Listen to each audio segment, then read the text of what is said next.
Hi, I'm Ryan Davis. And I'm Kiernan Schmidt. And this is Out of Office, a travel podcast. This seat taken. Hey, Kiernan. Hello, Ryan. How are you? You know, these listeners, I don't know what they want from us. Well, no, I know what they want from you. They're so happy with Ryan. Everybody loves Ryan. He's more Ryan. But if they only knew what you were like, what you say about them off mic. I say it on mic. All our listeners are fantastic. Every listener is precious. Yeah, everyone. It's very Catholic of you. Hey, new Pope. Happy new Pope to you. Happy new Pope Leo. What was your initial reaction to the Pope? Who is this guy? The Pope announcement? Who is this guy? I was shocked he was American, obviously. And was there a little bit of like, oh my God, they chose an American? A little. It just seems surprising, given like where things are, that they would choose an American. He wasn't even top 5. No, he wasn't even the top American. He was Right. Yeah. It's shocking, but I'm liking what I'm seeing. Well, he's infallible, so what are you gonna do? Yeah, that's true. You really have no choice. He says, I'm the Pope. You go, okay. All right. You do wonder whether his Americanness is that what kind of sold him in, though. He's a little bit of a counterbalance. I guess if Cornhusker 55 is listening, we don't want to go deeper. And we're going to have more Cornhusker 55 talk in the reviews. We get to do a whole episode on Pope Leo's Chicago, where we can talk about like his favorite hot dog. So I'm getting on a plane to Chicago tomorrow at 7 a.m. I should look for a Pope Leo site to visit. There must be one. It's a good idea. It's a really good idea. Well, listen, we're not here to talk about Chicago today. Today we're talking about Romania. This is the rare Romania travel guide that does not include Bram Stoker's castle. It'll mention it. One promise. We will not have any experience to share in the most famous site in the country of Romania. Yeah, there's plenty of those. There's plenty of those. Yeah, there's the one. That's right. Now, Ryan, so you're going to take us through Romania because you've recently traveled there. But where are you right now? We got to do the Judy alert to tell your mom, Judy, that you're safe, that you're sound. Where are you? I am in Guadalajara, sort of on my way to Puerto Vallarta for the weekend. And I had an experience landing in Mexico City that I've never had before, Kiernan. It was called an aborted approach, which sounds like something you had a lot of in high school. It doesn't sound like something Pope Leo would be in favor of. So I'm going to make a guess that this means that you were almost touching down and then there was something on the runway or another plane nearly hit you and you had to pull up drastically. In this case, we touched down, we had wheels on ground and then a pull up and a fly all the way around. Acceleration, a pull up and an acceleration. A pull up and a total fly around. That must have been really scary. Nobody was scared. Weirdly enough, I mean, the flight was surreally long. It was 10 hours and 45 minutes. So everyone was kind of bleary eyed, like, what's happening? Didn't we land? Why are we? But it was the first time that's happened to me. Doesn't seem that common, but it also isn't uncommon. But I just thought it was interesting. Do you know the story as to why? They just said aborted approach. And then I looked at my little flight tracker.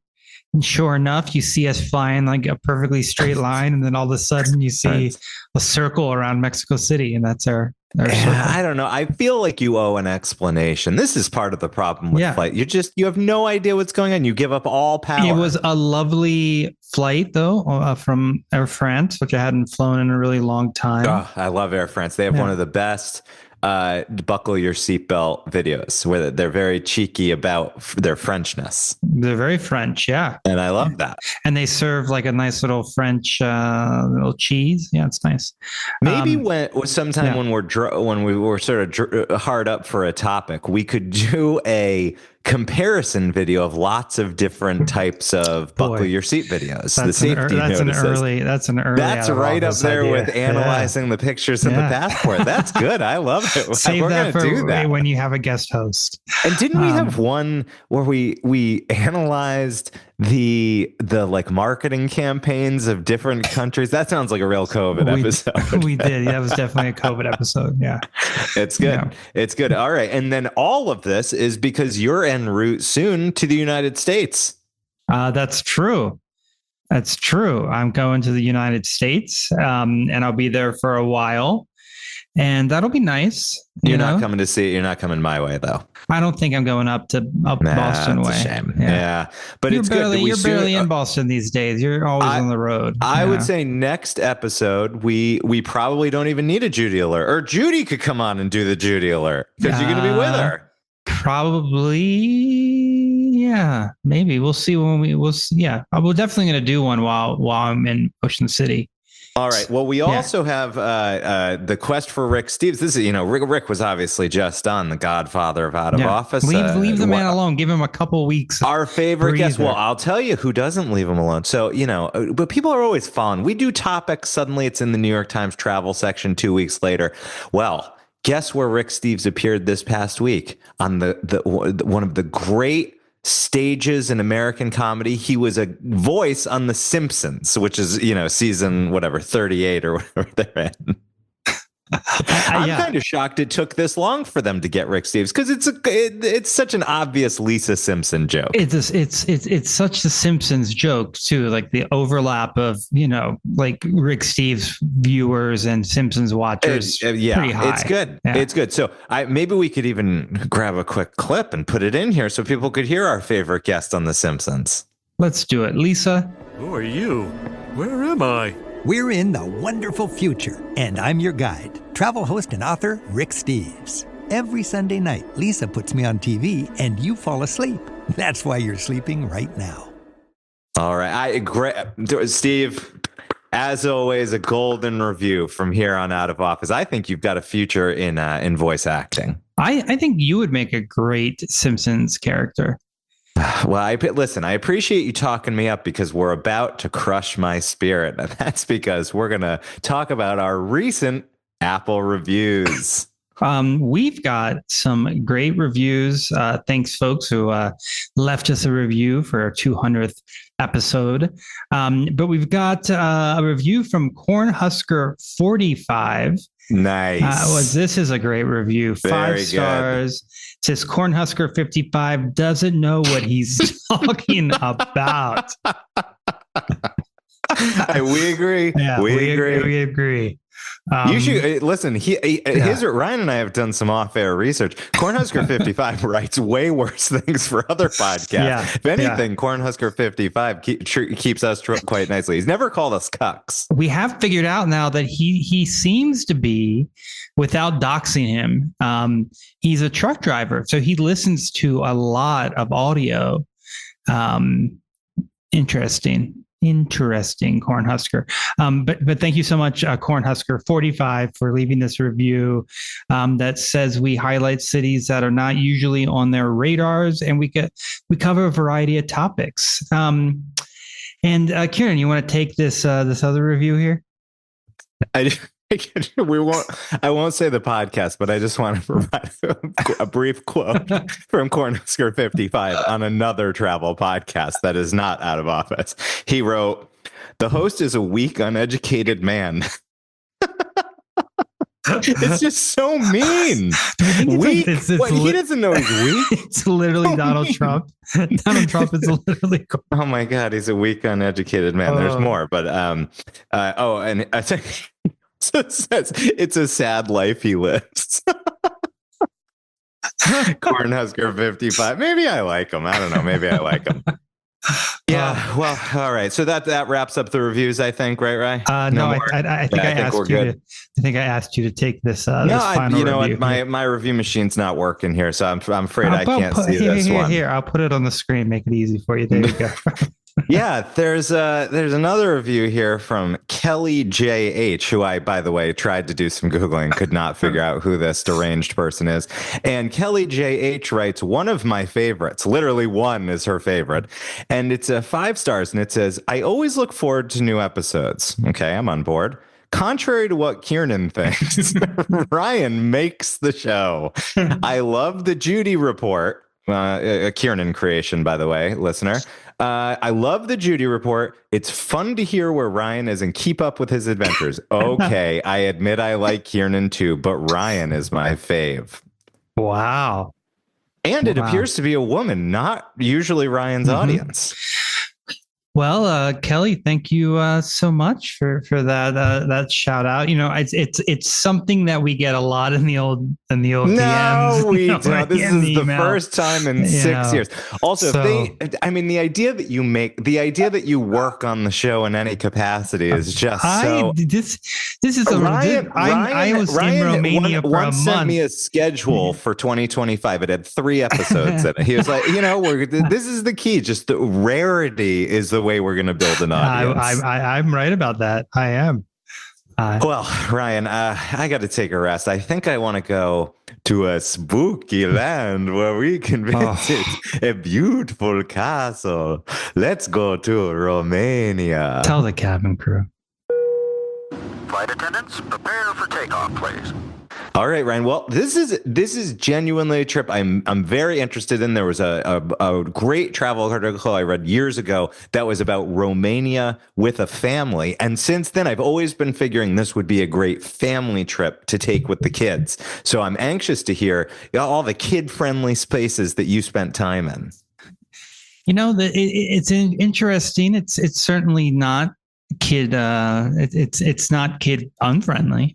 I actually want to know, well, they have a lot of fresh blood to drink, what is it that brought you to Romania? What made you choose Romania on your trip here? So I'd been to Romania, to Bucharest, back in 2018 on a trip I made of a bunch of B cities, and I just thought it was really interesting, and I'd wondered how it had changed. And I thought it would be a good place to sort of sit for a couple weeks. So that's sort of how it got chosen. And I flew into Bucharest and I spent a whole week there.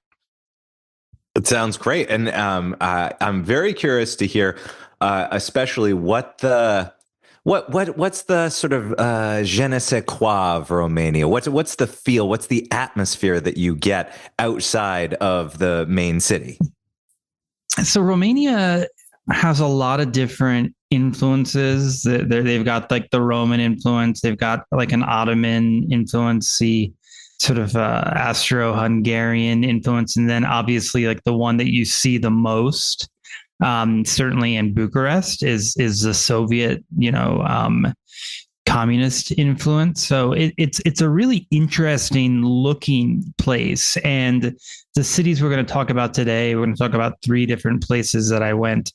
They all look different, but they definitely have a Romanian vibe.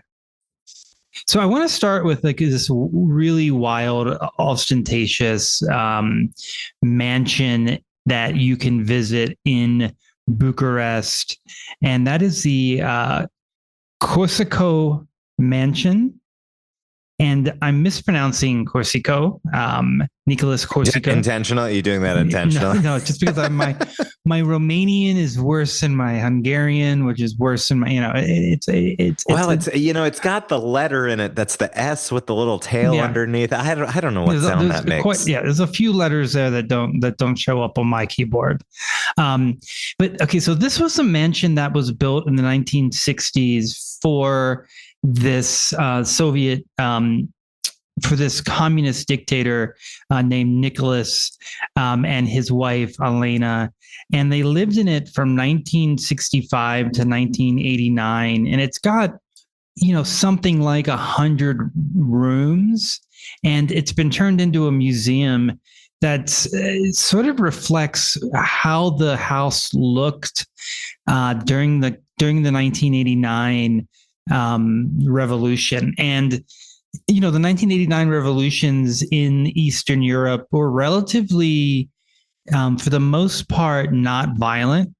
It's not true of the revolution in Romania. It was really violent, and this house was actually mobbed during the revolution, and it was protected by some members of the military, so it wasn't destroyed. And you would imagine it would have been destroyed because it's this symbol of like ridiculous spending. The people are suffering in the streets, and there's this incredible mansion that you can visit. So it's an interesting place. You can only go via guided tour, so definitely book your tickets in advance, and you'll see a lot of his rooms and his office and the various ways that he lived. But the real sort of stunner is this swimming pool that has all these incredible, it's like Ottoman-esque Turkish style tiles.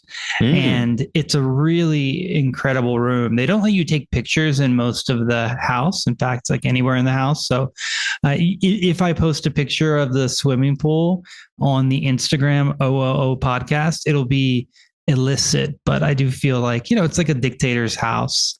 It seems like a good place to take an illicit photo. There's an amazing episode of this podcast, Cautionary Tales. Do I know Cautionary Tales? Yeah. Is that a book or a movie? It's a podcast. No, I don't know it. Obviously, I don't know. It's a really good episode of this podcast, Cautionary Tales by this economist, Tim Hartford, and he does a whole episode on sort of the rise and fall of this dictator that talks a bit about the house, and it also talks a bit about the next place I want to talk about, which is the Palace of the Parliament. Now, Kieran, have you heard about the Palace of the Parliament? No, I'm not from. I know very little of this trek, so I'm sitting back and I'm learning from the master that Kelly J.H. promised all of us. So I'm trying not to let Kelly down. So the Palace of the Parliament is at the time that it was constructed, which is in the 80s. It's being built in the beginning of the 1980s. It's one of the largest buildings in the entire world. It's still one of the largest buildings in the world to this day. And it's not a pretty building. It is, it was started in 1984. They stopped building it in 1989 because there was a revolution because of excesses in the government. And they were trying to build the biggest building in the world. It's interesting because it's still being used as a government building. And so the tour, and you definitely book your tickets in advance. The tour is given by government tour guides. So they really can't they don't really give you the unvarnished ridiculousness of the building itself. How when they constructed it, they had to use a version of eminent domain where they just destroyed so many people's houses, and it's a real disaster. The whole thing. But can I ask? Yeah. So it's of the Parliament. Was the country moving towards democracy at this time? No, it just had an incredible big bureaucratic government. Okay. So it was it wasn't, it was still a dictatorship when it was built. Yeah. So basically, it's being built when the dictatorship falls in 1989. And so it's completed later on to sort of as an FU to the dictatorship. And they run a lot of the government out of it, but it's so massive that, you're able to see a bunch of rooms in this tour that are not currently, being used. And, it's huge, brutalist marble, but it's got some sort of moments where you feel like the show's not real. So you'll walk into this beautiful room and you can hear seconds before you walk in, all the lights turn on. And then you get in and it's really pretty. And then as you're walking out, all the lights are turning off behind you like immediately, because it's like it's like they're not using any kind of power or anything to be like, just anything they can do to keep this ridiculous building up, they're doing it. And so it's got a real creepy vibe. It was built during the communist regime, not a religious country, Romania. But there are all these parts of the palace where there are, these sort of Renaissance era portraits of Jesus. Do you know why? No, I can't think of why a communist leaning dictator would want mosaics of Jesus. Well, he didn't, but since then they've painted them because so often they rent out this palace to be used as like a Renaissance palace in movies, and it's so often used as like a Renaissance palace that they've just left this room styled. Oh my God. What? So it's just styled as it would be if it were like it was most recently used as a French palace in the Count of Monte Cristo movie that came out last year. So that's sort of a funny fact, I thought. Yeah, it's a good use for an enormous building. Yeah. One of the things that's impressive about the palace, and it is, it's impressive because of the scale of it, is everything, all the materials were built from, everything was constructed from materials from Romania. So all the marble is Romanian. There's a specific kind of pink marble that is only from Romania that is very impressive. But there were no silkworms in Romania, Kiernan. So what does Nicholas the dictator do? I'm thinking you gotta import your silkworms. You gotta import massive, am I right? Yeah, massive qualities. I've got the makings of a fine dictator. I've always said that. And launch a state-run silkworm breeding program. Yes. And the whole country got involved, and children were raising these silkworms like in their schoolrooms. And I have to tell you, they have pretty beautiful drapes that they made with this silk. So that's one of the things that you will see, in this ridiculous palace, the Palace of the Parliament. And to give you an idea of the scale of it, there's a contemporary art museum that's also housed in the building. And I went to see it, and after I exited the building, it took me a half hour of walking to walk to the side of the building where I could enter into the contemporary art museum. So that's just how big of a building we're talking about. It makes the width of it makes Empire State Building look like a regular apartment complex or something. I feel like in your tone I'm picking up maybe it gets a little monotonous after the first 15 minutes. It's super monotonous. Yeah. I mean, there's only so many interesting things you can do in a room in a building that large. They go through some of the buildings and they're talking about some of the rooms, and they're talking about all the different styles. Like, this is an Italian style, this is a Spanish style. I'm like, boy, is this really like close to the other styles. They're not venturing really far from it is what it is. Then there's a very Kiernan museum.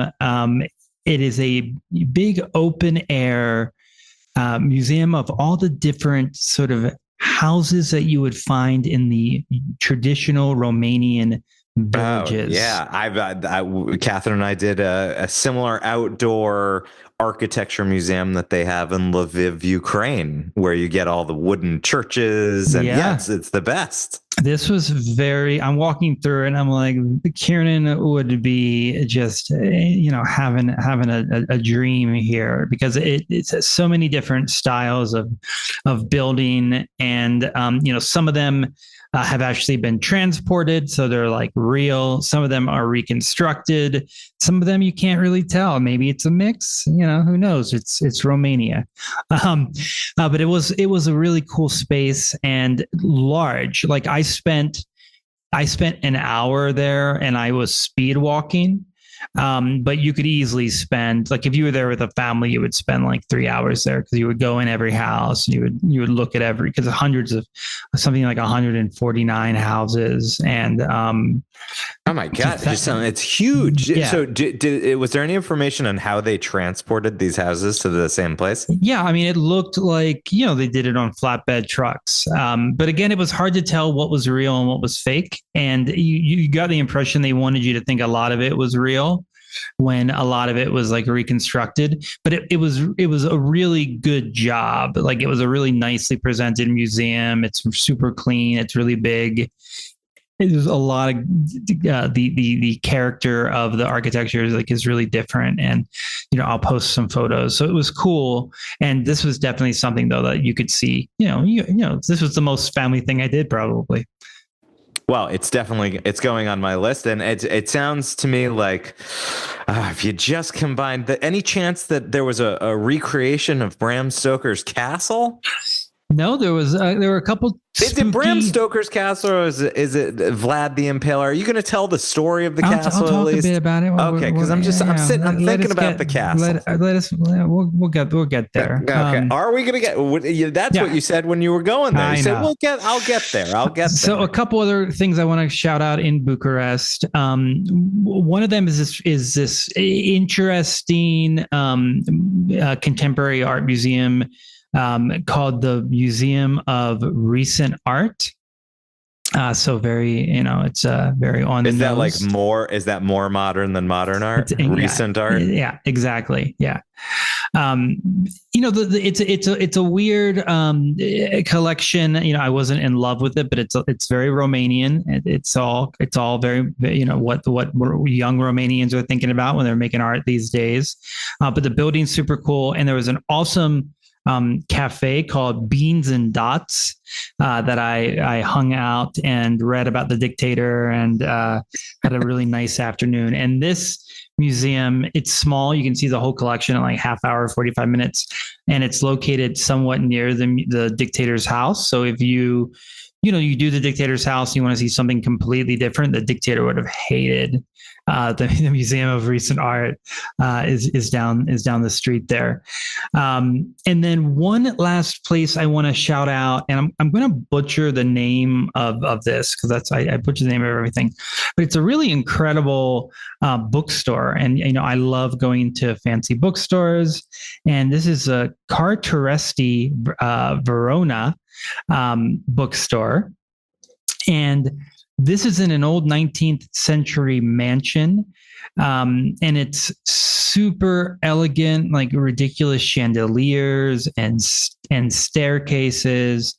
And every room is like just a beautiful room with, the book collection and really fun, interesting, like collectibles and puzzles and games. Like it's a really cool store. Like if you're looking for a souvenir, you can't do, you're not going to do better than this store. And if you're looking for some really Instagrammable photos and there's really fun like sculptures outside. So definitely worth a visit. You can get a cup of coffee there, or they're known for their tea as well, and a great English language selection. So if you're like me, you're running dry of books, check it out. And I'll post some photos on the old Instagram because it's definitely one to see. And did you get any souvenirs here? I bought a book. Yeah. Well, and what book did you buy? Oh, it was just like a super random American novel. So they have books in many different languages. Yeah, they've got a great English language selection. It's a very global. It's a very popular with tourist bookstore.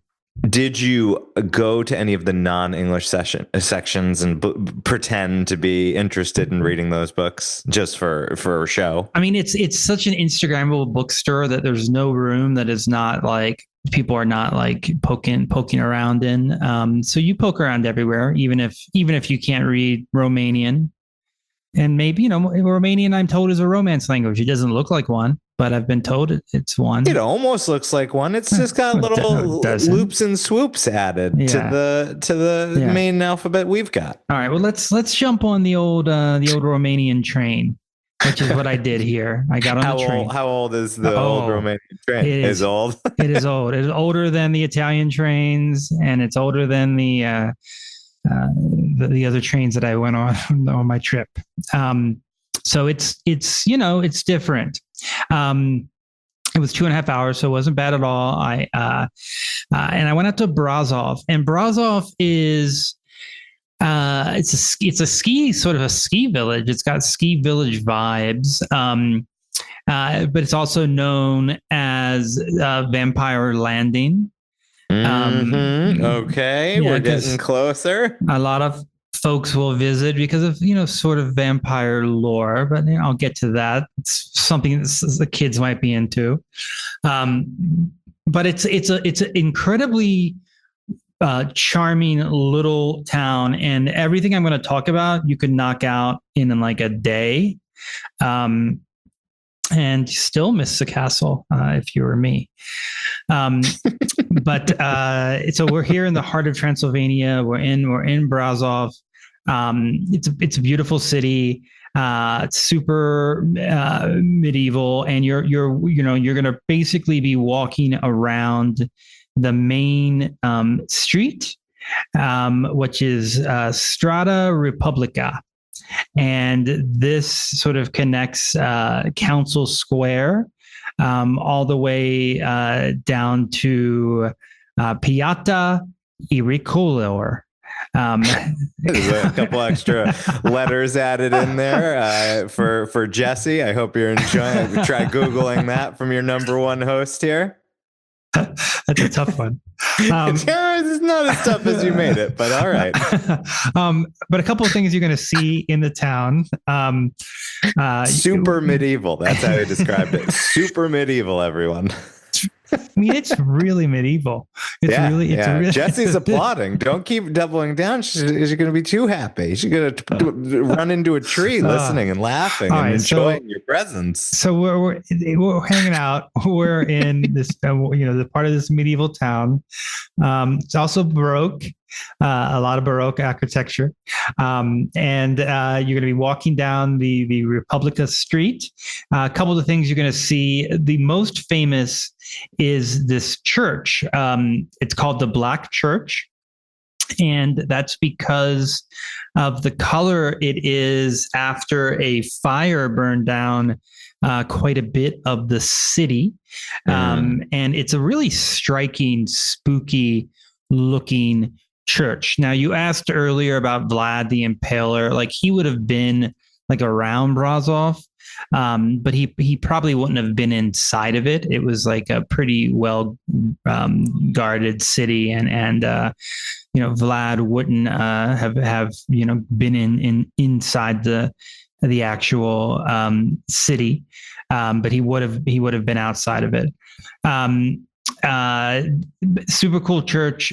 Definitely one thing to see if you want to go inside, like I did, because I like to do. I was there for a lot of days. You go inside. It has one of the biggest organs in all of Eastern Europe. I once held that title. Hello. And did you say for Mass? Is it Catholic? It's not Catholic. No, not Catholic. Okay.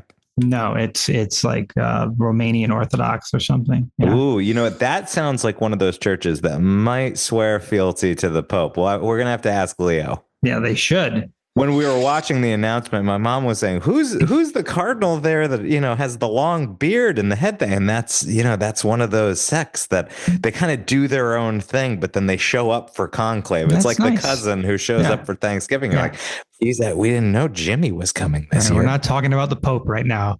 Okay, I'm sorry. You know me. I got Pope fever. We are talking about Rope Street, which rhymes with Pope. Oh, baby. Yeah. Ryan is on fire, bringing it like he does every single week here on Out of Office. I'm just happy to be here in the sidecar. Now, you know what's crazy about Pope Street? It is one of the narrowest streets. Oh, man. Yeah. Keep going.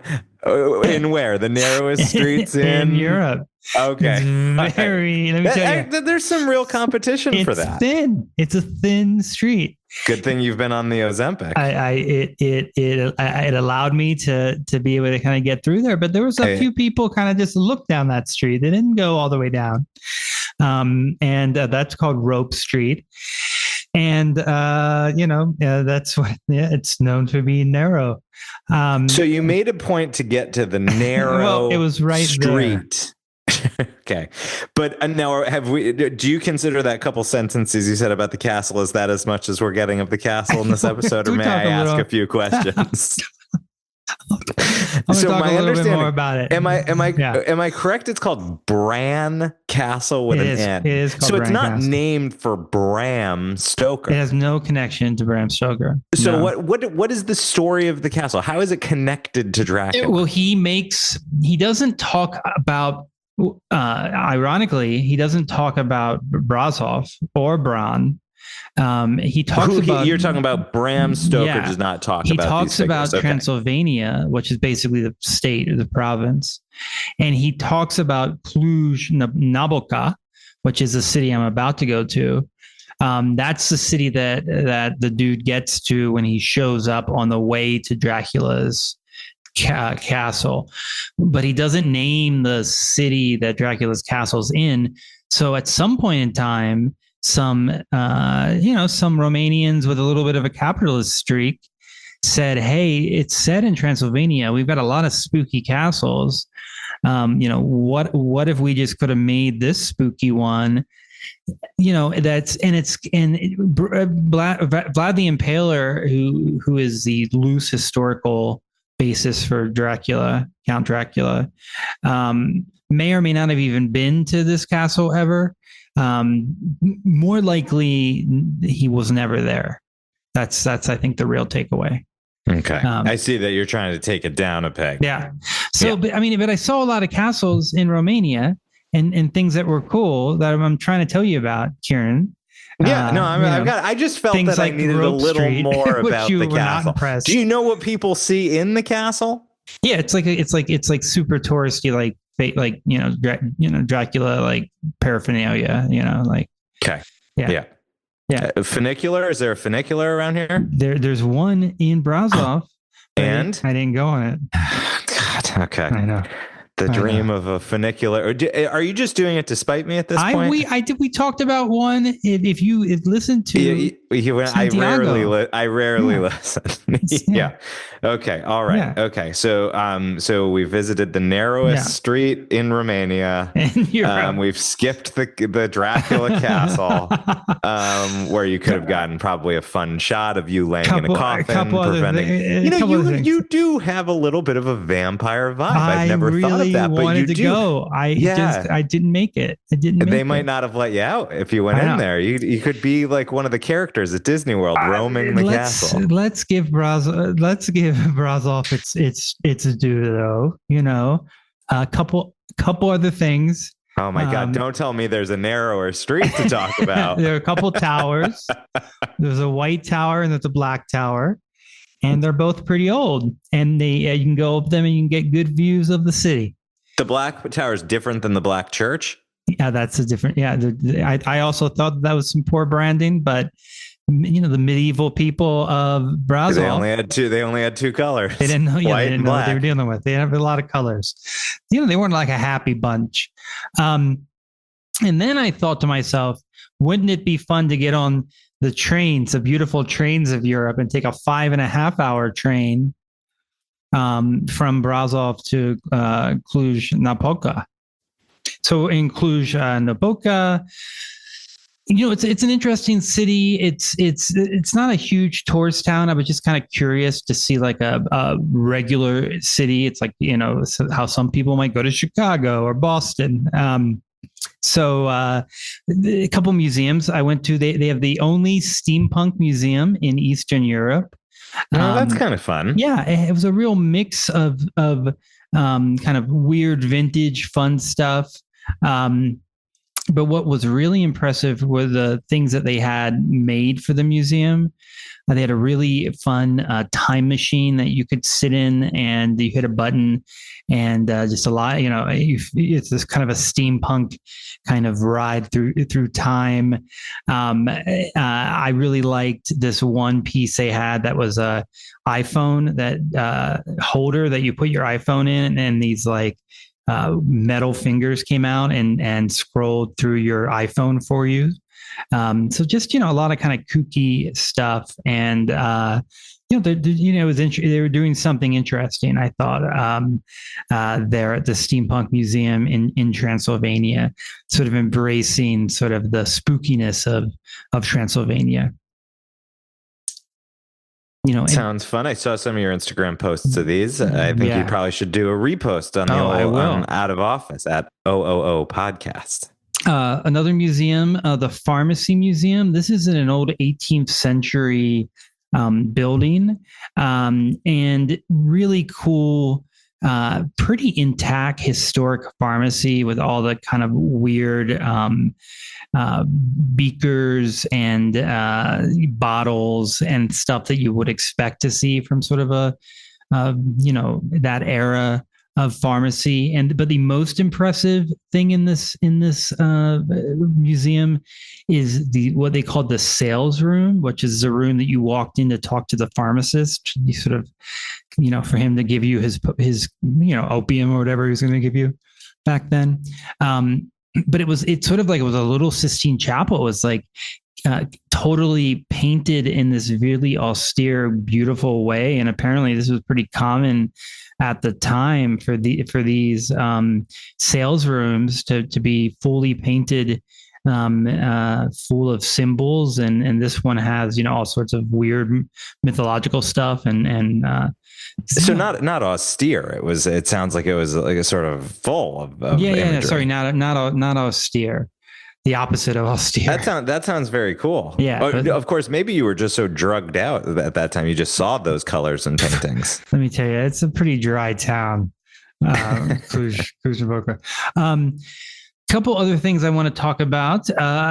Interesting language situation in the town because it's so close to Hungary. Like a lot of people speak Hungarian and Romanian or Hungarian, and also I understand. I understand. Yeah. Mm-hmm. Yep. Okay. So I went to like the national, the Lucian Blaga National Theater, which is in Romanian, and I saw a Russian play in Romanian with English subtitles projected.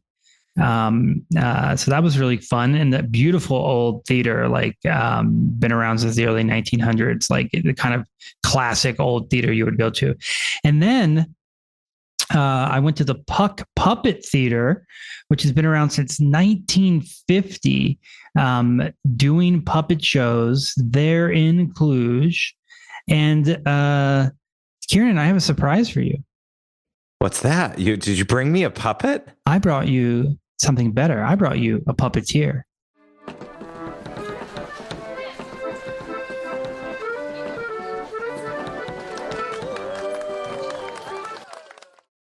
Welcome, Thomas, to Out of Office. Thank you so much for joining us. Hey, nice to be here with you guys.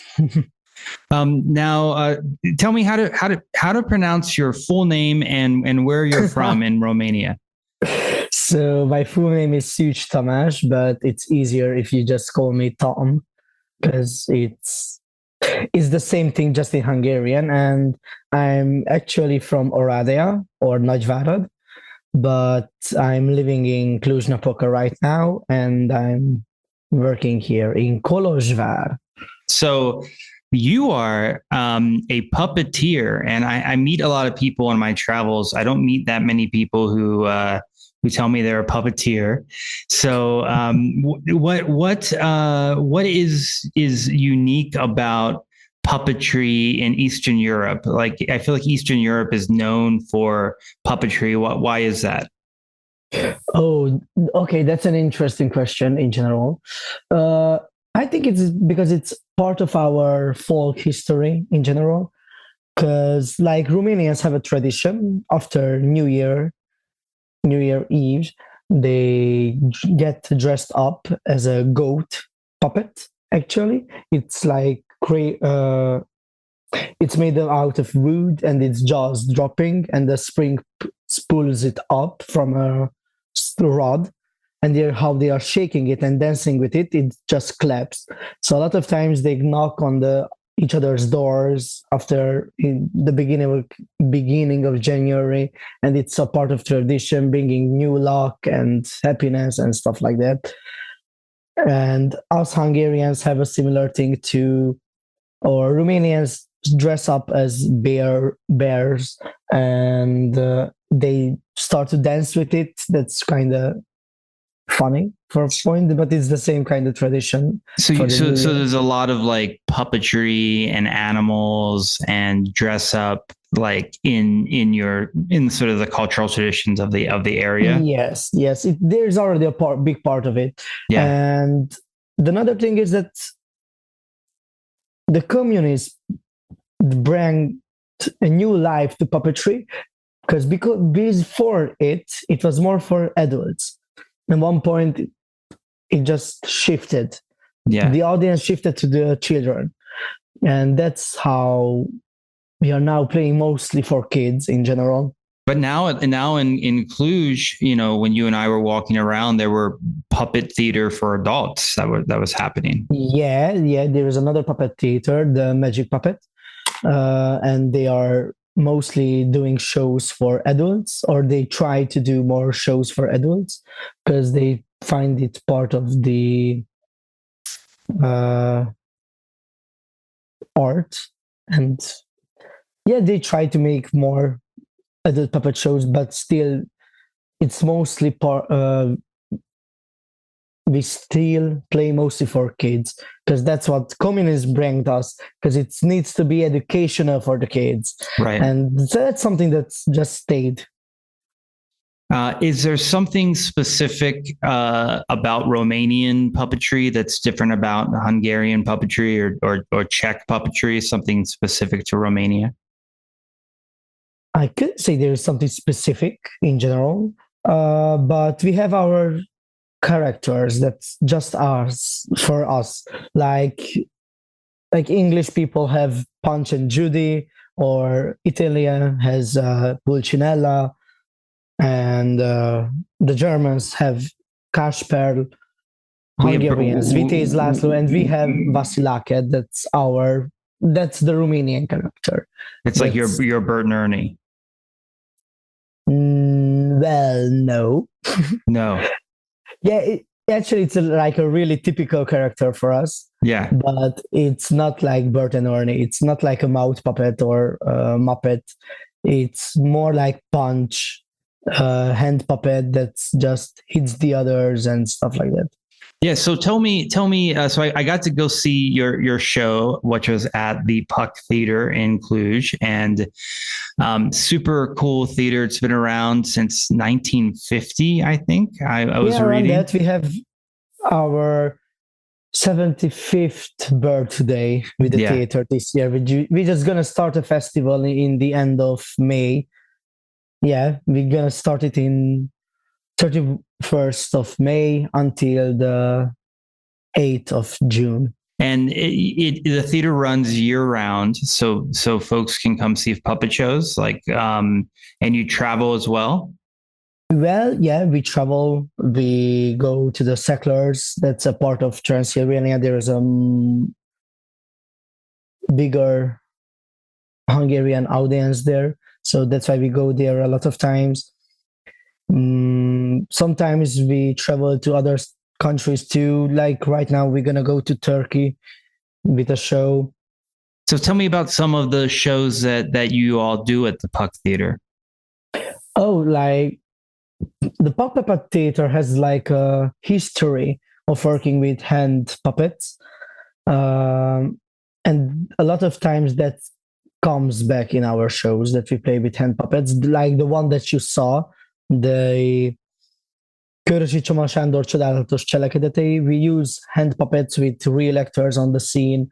A lot of time we try to mix the media. We have another show, the Ukmuk Fuk. It's a mix of all kind of style of puppets, marionettes, rat puppets, hand puppets, and it's just a big mix. We try to mix a lot of things. Yeah, we try to experience and experiment a lot. Because for us in Hungary, in Romania, as a Hungarian minority puppet theater, we don't need to make shows for the audience, for the public in general, because it doesn't matter how hard we try, we don't gonna make profit out of it.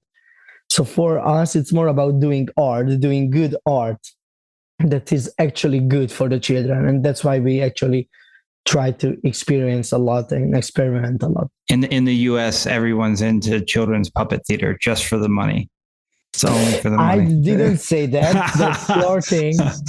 That's not what I said. I'm saying that you have a lot of people there. You have a big audience. You get the luck to get actually out. So are you doing like universal tales, like and I would consider things like Hansel and Gretel, The Little Mermaid, or are you doing like Hungarian, Romanian tales, or a mix of both? Mix of both, actually. The Romanian section plays mostly the Romanian folk stories and the mix of this Hansel and Gretel and the big classics, and that's what we do too. We have the classics. We have playing right now the Pinocchio and stuff like that, but like the musicians of Bremen, and we have the Hungarian folk stories coming back, or actually there are a lot of new contemporary writers who write us different stories, like the Ukmuk Fuk. It's just written for us, for this puppet theater actually, or Csodálatos Szőlőfa, that's actually written about the puppet theater and the woman who was part of making this puppet theater and starting it. That's fantastic. Well, I think it's a really special place, and it's really cool that you're involved in it. Is there? I want to leave you with one final question. What do you love the most about puppetry? What draws you to puppetry? Oh my God. So this is going to be the longest question, I think, or the longest answer. So sit down, we take a coffee. I just love it. I love every part of it.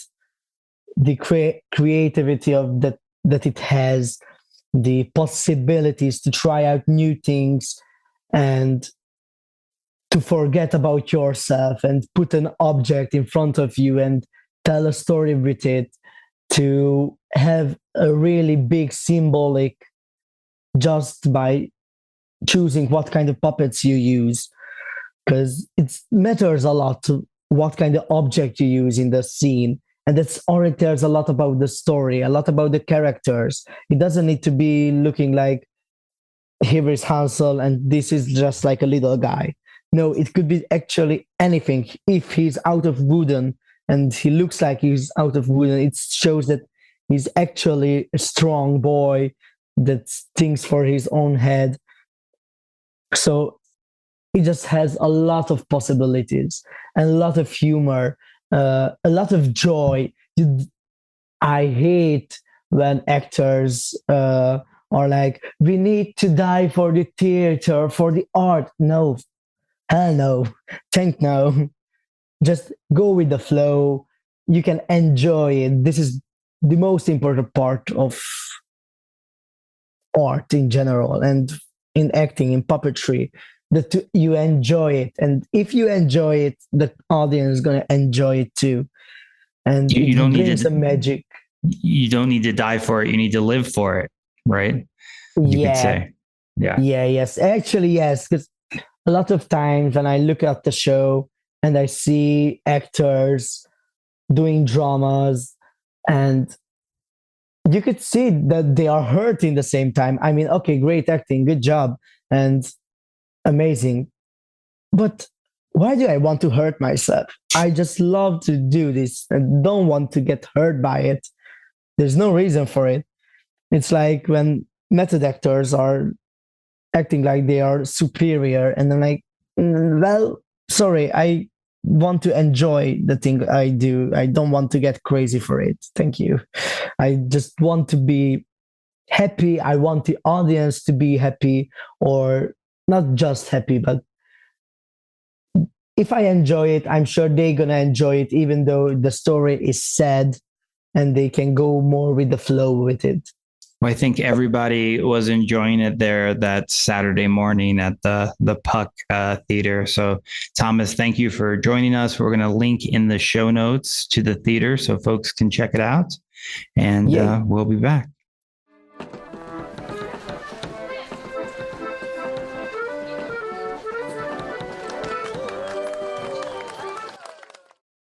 Kieran, did that make you feel like you wanted to be a Romanian puppeteer?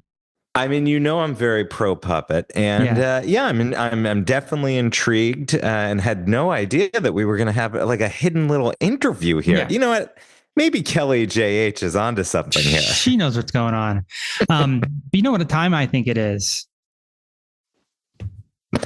I don't know. Is it time for another surprise interview? No, I'm not sure. Are you wrapping up Romania? I think it's time for the last stop. Oh, okay. The last stop. Ladies and gentlemen, this is the last stop on this train. Everyone, please leave the train. All right, Ryan. Well, we're here in the last stop. It's the last segment of the show, the final segment of the show. That's why it's called the last stop. It's my favorite segment. It's your favorite segment. And it's popularly known as the people segment. And that's because we come together and share in a very democratic, loving, sort of hippy dippy way. You and I each bring one thing each week. It can be anything. It can be a story. It can be a surprising puppeteer interview. Well, I guess you blew that one, but that could be a very compelling last stop. Actually, an interview last stop would be very interesting. That's against the rules. It's not against the rules. So the most important thing, however, is that it must inspire the spirit of wanderlust within us, even during the workaday week. So, Ryan, I'm going to ask you, as I ask you every episode, did you bring a last stop this week? Kieran, do you have a real ID? I do not, because I'm going on a flight tomorrow. I double checked, and yes, I do. And the way you know is if you look at your driver's license, if it has a star in the upper right hand corner, it is a real ID. There's apparently chaos because as of early May, they now require the real ID to travel within the United States. But apparently, there's a few places where you show up, you go, I don't have a real ID. They're like, yeah, that's okay. Just go right in. Yeah, well, that defeats the purpose of the real ID. Something I feel like I got the first time like 15 years ago. Like, how long has the real ID been out? Yeah, they've been rolling it out forever. Yeah. I was surprised it was on my license because I haven't renewed it lately, but there it is. But you can use your passport. Well, I probably won't bring my Yes, you can use your passport. I probably won't bring my passport just to go to Chicago, but I have that little passport card that they give you, or I guess it's a global entry card, and I'm sure they would accept that too. But mine's messed up, so half my face looks like I'm having a stroke on the picture. On the picture of it. Yeah, well, that's maybe good. I'll post that to @OOO podcast. You should post more. I got Kelly would like you more if you. I've been posting a fair amount lately. Never post. If you go look, it is a Ryan Davis show over there at OOO podcast. I mean, it's all a Ryan Davis show. That's what Kelly had to say. Well, Kieran, did you bring a last stop this week? God, I don't know what's going on. You're in a very weird headspace right now, I'm sensing. Yes, I have a last stop this week, Brian. I just last week went to go see the musical Ragtime, which I'm sure you've seen. I'm obsessed with Ragtime. Yes. So I saw it for the first time. I've been listening to the cast recording since I was in high school, but I had never seen the show, and I finally saw it at the Goodspeed Opera House in the Connecticut River Valley, which is a beautiful old classic. I love that place. Yeah. It's a great place and very intimate, great place to see a musical. And it was a big show, big cast, big scenes, big just props and costumes, and it was a big music, obviously. Did they have the car, or what did they do for the car? They had a car. They had a car, and the very strange storyline, the storyline of Ragtime, where he refuses to marry his wife because white supremacists destroyed his car, which I don't know why that would affect you marrying the mother of your child. And then it goes from him believing in the American dream to pretty down on the American dream. I don't want to, spoiler alert, it's only been out for 30 years. But anyway, Ragtime got me in the mood to be booking some more theater tickets. And in August, I'm going to London, and I just started to investigate some of what's on the West End. And it's pretty interesting stuff. There's a production of Oliver, which I've seen Oliver in Britain before, with Mr. Bean as Fagin, which might be hard to top, but I really like Oliver. Then there was Six, the musical, which I have not seen, but which I think would be great to see in Britain because it's about the wives of Henry VIII. Then there's Giant, starring John Lithgow playing Roald Dahl, which sounds compelling. And I'm not sure it's going to get extended. I'm hoping it gets extended. But have you heard of Operation Mincemeat? I saw the movie. Oh my God, Ryan, it's like you're not even in New York anymore. Operation Mincemeat is on Broadway right now, and it's a musical. It started in London. It's about this great secret, silly scheme against the Nazis. Catherine and I did it as an audiobook years ago on a road trip, and I love the story, and it sounds like a great musical, and I'm hoping it might still be playing. If it goes past June, which is its current closing date in London, I will definitely be booking a ticket there. So I've kind of got the wanderlust theater spirit right now. Very excited. I got bit by the theater bug, and I'm excited. I'm going to see George Clooney. And good night and good luck. Cool. Yeah, I'm excited about All that. right. Well, Ryan, another a good theater town, perhaps, but a good town for museums and for historic monuments. Next episode, we're finally going to be taking the listener suggestion. I'm so embarrassed we haven't done it already. First trip to Paris, because we know a lot of Americans, a lot of our listeners will probably be heading to Paris this summer. All right. Well, until then, I'm Ryan Davis. And I'm Kieran Schmidt. And this is Out of Office, a travel podcast. The seat taken. Are you just being squeezed smaller and smaller by this narrow street? Is it getting narrower and narrower while you're recording? I was trying to come up with something funny in French, just saying I that is not going to work. Completely dropped the ball. I had nothing. Nada. Sayonara. Bye.